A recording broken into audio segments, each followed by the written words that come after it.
Today on Family Talk. You've tuned to Family Talk, the radio division of the James Dobson Family Institute. I'm Roger Marsh, and today you'll hear the remainder of Dr. James Dobson's interview with Will Graham. Will Graham is the grandson of Billy Graham, who would have been 100 years old today. Will is an associate evangelist and vice president of the Billy Graham Evangelistic Association. He has preached at over 60 rallies all over the world. Will also works as the executive director of the Billy Graham Training Center. He serves on the board of directors for Liberty University and the Billy Graham Center at Wheaton College as well. Today, Will Graham continues telling stories of his beloved grandfather and also talks about his grandmother, Ruth Graham. He'll also share what it was like to portray his grandfather in the Louie Zamperini biopic, Unbroken. Okay, let's get to part 2 of their conversation right now on today's edition of Dr. James Dobson's Family Talk. Well, when we came to the end of our program last time, we'd obviously run out of time, and I was asking you if the evangelistic field was ever difficult for you. It broke my dad because in those days he drove a 1940 Pontiac, sometimes 1,000 miles to hold a revival meeting. Stayed with the pastor who may have had 4 kids who hung around his door when he was getting dressed, ate whatever food they ate, whether he liked it or not. And then he prayed for about 3 hours a day when he was at a revival. And he had this wonderful prayer life, but he exhausted himself. And when he was 39, he had a physical breakdown. And for 2 years, he could not preach at all. But you didn't go through that kind of experience. No, mine's all been very good. And I tell you, technology's changed so much. I think about my grandfather when he would travel, it was hard to get a landline in some of the countries that he would go to. There was no email, there was no internet. So he had to do mail, which took a long time to correspond. And there's one trip he was gone for over 6 months. And being away from his wife and children, and it was heartbreaking for him. It was just as hard on him. I remember that, and that's things I remember. Like when I leave, I don't want to leave my kids. I don't want to leave my wife. But I got to, because it's what God's called me to do, and they know it. They're not ill-willed against me, but today with technology, I can FaceTime my children. I can send pictures. I say, hey, look at my view here, or look where I am today, and send them pictures of what I'm doing, and because of the internet, they'll post things as soon as it happens. Internet, we can post things right up on the web, and they can see what their dad's doing. For my dad, even calling home was prohibitively expensive. And he rarely could do that. So when he was gone for 3 weeks, it was a real hole in our family that needed to be filled. But the Lord took care of us, and my mother was a wonderful mother, and somehow we made it. But it was not easy. Well, it sounds like when we hear those stories, and I think from my own experiences, that it's the women that keep that family together. Yeah, that's absolutely for strong true. Wives and strong moms. And I'm very blessed. I have been married. I celebrated 20 years this past year of marriage to my wife, Kendra. She and I met at Liberty. You have 3 children? 3 children, 2 daughters, 17 and 15. Then my son is just turned 13. But and my wife's real strong. I mean, she keeps the family together and gets my kids to all the different soccer practices and things like that. And she's a wonderful Bible teacher in herself, and Speaking very of grateful. strong women, talk about your grandmother, Ruth Bell Graham. She was the Everybody fun one. Smiles when they talk about her. Well, she's the fun one. Yeah, Billy Graham. She's a little feisty, wasn't she? Oh, she was. She was a daredevil. Here's the thing. She was an artist, like a physical. She could paint. She could draw. Poet. She was a poet. She was a writer. She was a mom. She was a wife. She was a builder. She was an architect. She did Bible teachers. Sunday school teacher. She did everything and did it all at the same time. She could outwit anybody, even her own husband Billy. One of the big fights they had was when they were first building the home that they would live in for the rest of their lives. They built in the mid-50s after my dad was born, because my granddad's privacy had been. Everybody was just coming by his house. He had a house that could easily get to. And so they decided to build a house further up the mountain away from people so people couldn't, because he was on the main road. Now he's going to be up the mountain. And they were building this house. And she wanted, they didn't have HVAC back there, central heat or air back then. They had to do fireplaces. to heat the house. So she said, I need 5 fireplaces. And he looked at the bill, and they're like, $1,000 each. And they said, that's way too much. We can't afford that. You can have three fireplaces. That's it. I mean, she goes, I want 5. They had a big fight. And now, but it was time for my granddaddy to go to the train and leave for a trip. So she takes him down there, drops him off, gives him a kiss, and comes back and says, he's gone for 6 weeks. You got 6 weeks to get those five fireplaces in. Did she build them? And so these builders, they built it because she was there running things. She was the builder. She was the general contractor, and she was an amazing lady. She could take 2 totally different groups of people and make them feel at home at the same time in the same room. She was an incredible lady. She rode motorcycles. She likes to go fast. I mean, she made Mario Andretti look like a turtle. She would go so fast. But and she was a wonderful grandmother, and she had great stories. And she always loved on me, and I'm so grateful for that. She was a disciplinarian too, wasn't she? Oh, she did. Yeah, she had to, because when my granddaddy come home, he didn't want to have to discipline, but he knew that he had to from time to time, stick behind his wife's, punishments and stuff like that. But I remember one day my father Franklin wouldn't get out of bed, and she went in there and wouldn't let him. He wouldn't get out of bed. He came, and so she came back up to get him out of bed. But this time he locked the door, and so she went back down the steps, came back up, lit some fireworks, and threw them under the door, and woke my dad up. Boom, boom, boom. But he still wouldn't get out of bed. So she came back up a few minutes later, and Dad heard her walk down the hallway, go into the other bedroom, open a window. And so he went out and checked. And he got up, and Dad looked out his window, and here comes my grandmother with a cup of water in her mouth coming across the roof to come through his open window to throw water on him. And so he shut the window and locked it real quick. He said if he was a smart son, he would have gone to the other room and locked that window on her too, and she'd been stuck on the roof. But they were a lot of fun. That's why I think my grandmother always loved my dad so much, was because it reminded a lot of her. Well, I wish more people knew about the movie Unbroken: Path to Redemption. It was in the movie. It was in the theaters a short time ago, and it's really good. Shirley and I went to see it. It's about Louie Zamperini's life, and you played your grandfather, and you looked like him. You sounded like him. You had the emotions and the antics of him. You did a wonderful job in that movie. Well, thank you so much. That was something I wasn't looking to do in life. I mean, I wasn't looking around for movie parts to do. They actually, someone dropped, one of the executive producers, my name and said, you should ask Will to be a part of this. And so they called me and said, let's talk. So I met at Greg Laurie's church. We were having coffee. I said, meet me at Greg Laurie's church. I got to preach over there. I said, I'll meet you early and we'll talk about it. And a few months later, I went out to, try out. I didn't know I was trying out, but I found out I was actually trying out. They had already asked some other guys come in to play that role. You got a leg up because you look a lot like your grandfather. And then as soon as they heard me talk, they said, well, we want him because I sound like a Southerner. People say you sound like your granddad. I was like, well, we're from the same neck of the woods. We're from North Carolina. But that was a great privilege, and not just to play my grandfather, which was that was a very humbling, and I'm very grateful for that, but to be a part of the big story of Louie Zamperini. And tell us his story very quickly. It was, Louie Zamperini, a true life person, a rebel kid, a delinquent. This is before World War II. And then he's gotten to running. His brother Pete said, you need to run. And that kind of got him out of trouble, stop being a delinquent. And he was one of the fastest Americans of all time, USC, which I know has a special connotation for you. And he went to USC. He was in the Olympics, the 1936 Olympics in Berlin. But his next Olympics were going to be Louie's Olympics. So that's when he would be in his prime. He was a little bit too young for the 36 Olympics, even though he went. War breaks out. There is no Olympics. Like most men his age, they all went to war. He went to war. His plane crashed.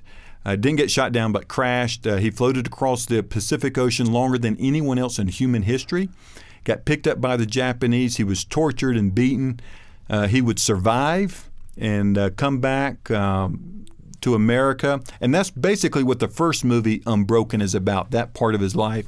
But the story continues because you would think everything's good. He's home, he's married the love of his life, Cynthia Applewhite, a beautiful lady, a debutante out of Florida. He married her, was a great, they were madly in love, but he was still dealing with problems from his past and PTSD, what we know as today. He obviously had it, didn't he? He had it, and the only way that he could cope with it was to drink.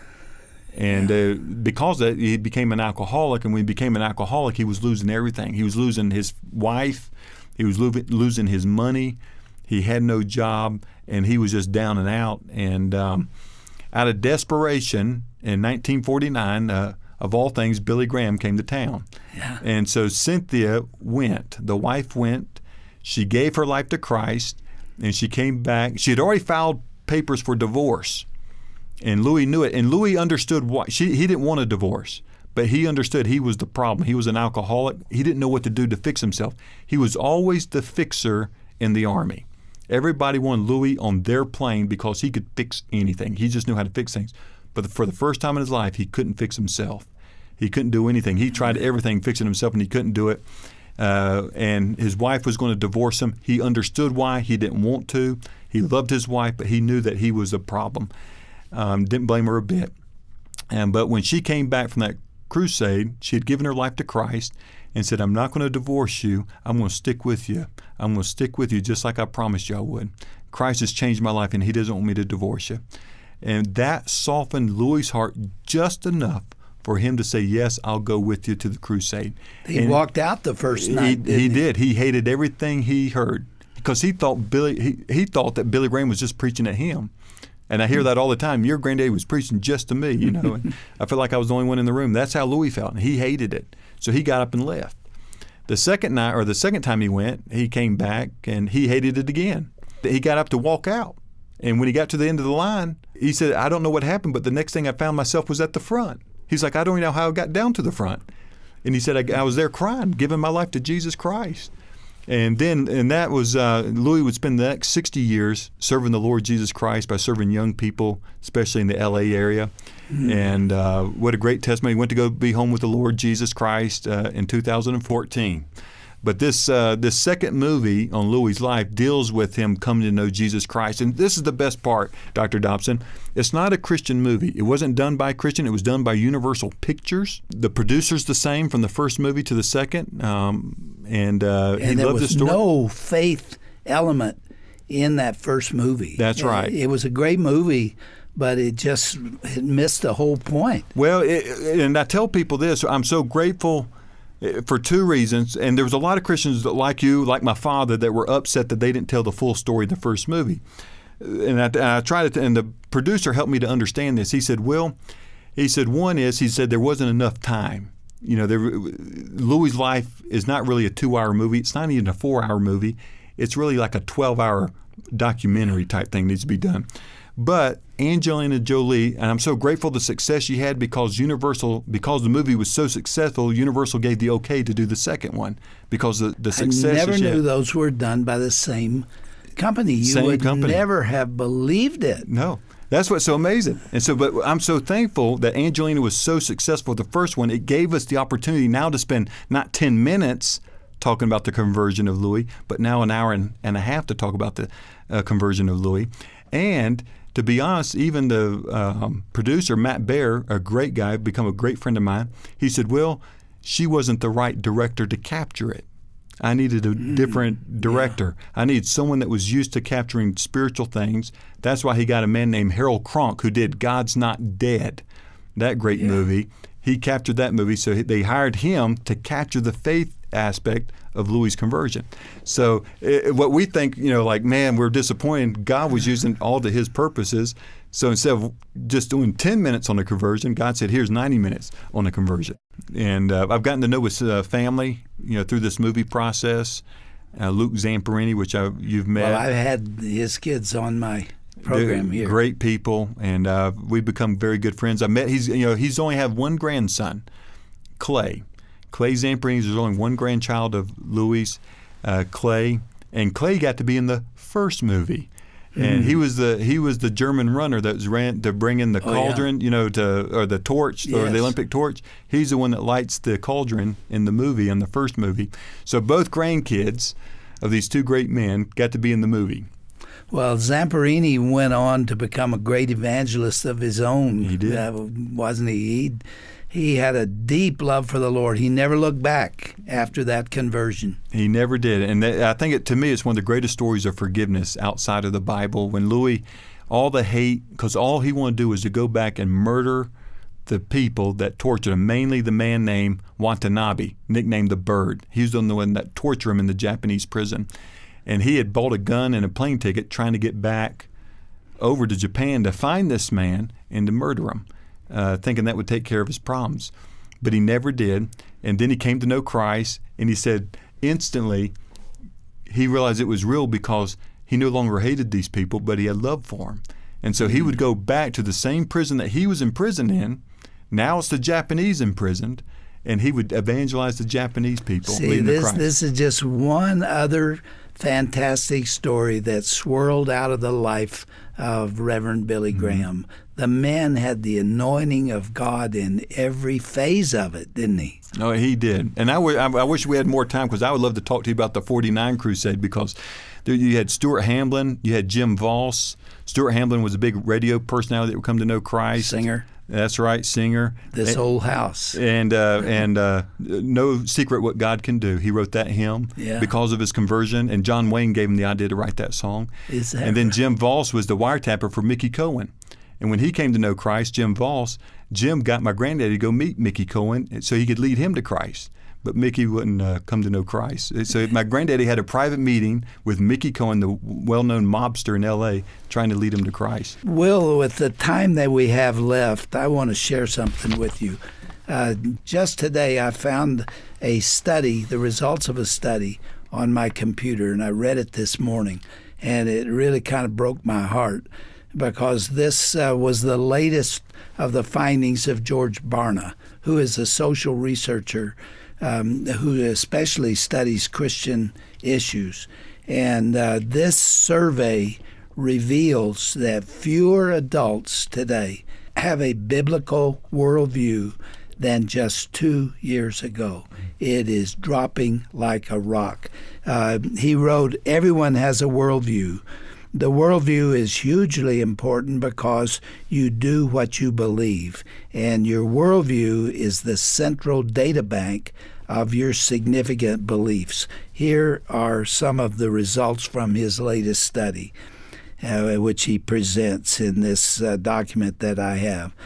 This research was done in 2018 on how many Americans possess a biblical worldview. That, of course, is primarily the belief in absolute truth. Mm-hmm. If you don't believe in absolute truth, you don't believe anything is absolutely true.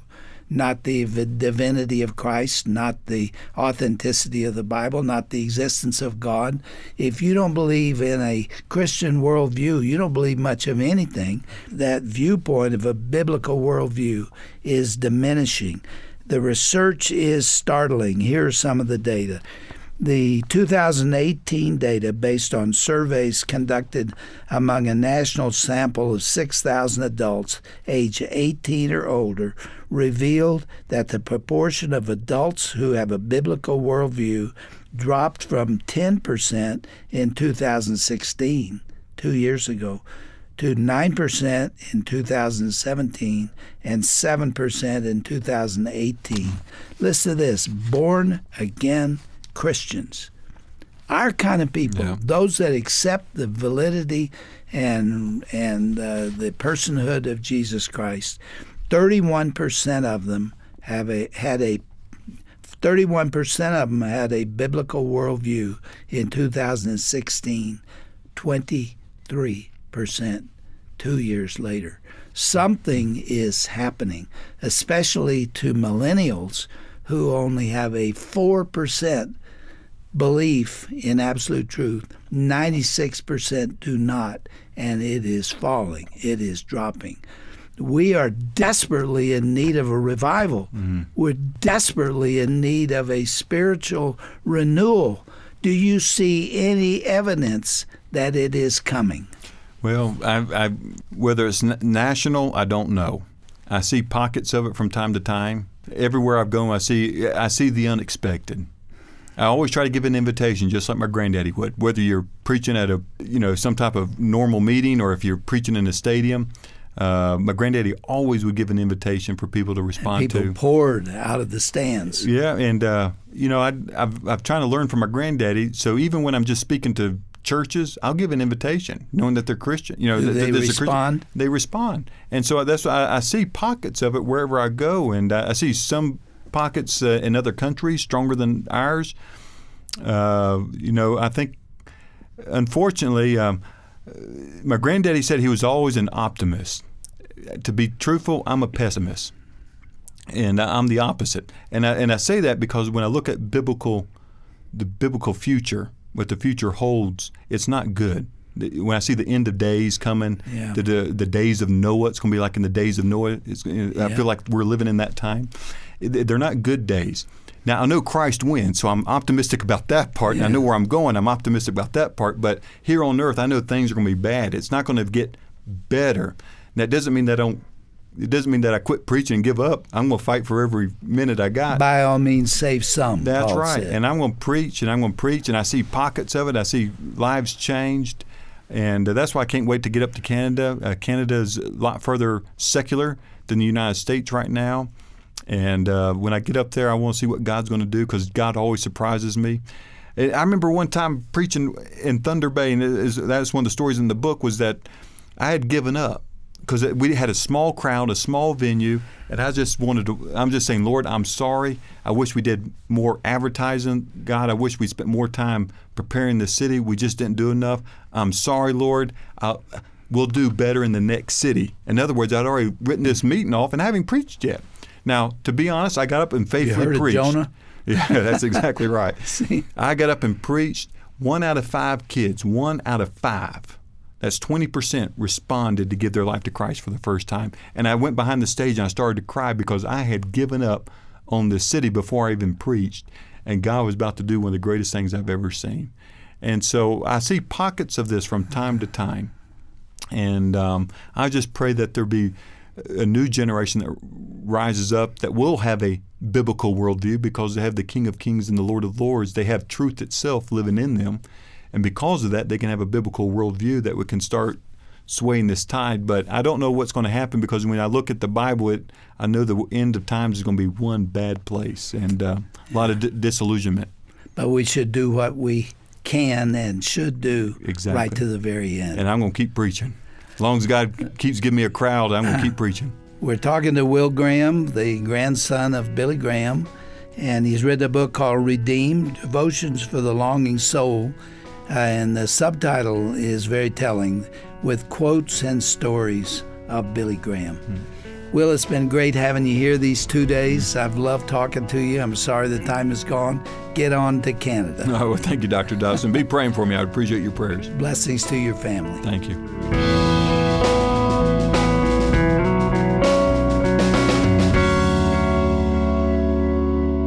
Well, we hope you have enjoyed our broadcasts over the past couple of days featuring author and evangelist Will Graham. Go to our broadcast page at drjamesdobson.org to see how you can get a copy of Will's new devotional titled Redeemed. Once you're there, you'll also find information about the new film Unbroken, which will be available on DVD December 11th. Discover all of that and more by going to drjamesdobson.org and then clicking onto the Broadcast tab. Lastly, do you want an easier, hands-free way to hear Dr. Dobson's latest interviews? Well, check out our daily broadcasts on Amazon Alexa. This device allows you to listen to Family Talk while you go about your daily routine. After you enable the Family Talk skill, simply say, "Alexa, play today's broadcast of Family Talk."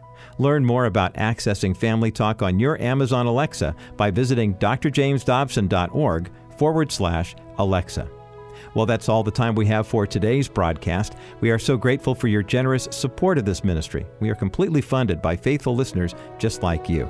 By the way, you can learn how to stand with us in the fight for family by visiting drjamesdobson.org or by calling toll-free 877-732-6825.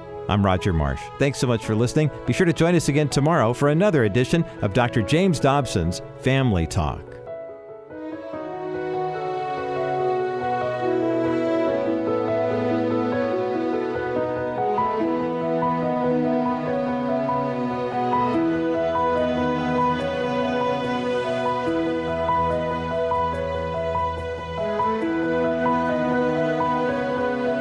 This has been a presentation of the Dr. James Dobson Family Institute. Hi, I'm Dr. Tim Clinton from the American Association of Christian Counselors. Family Talk is a listener-supported program. I encourage you to support Dr. Dobson, his ministry, and this program. You can find us at drjamesdobson.org. Join forces today with Dr. Dobson as he continues to stand in the gap. Your gift can make all the difference at this critical time in our nation.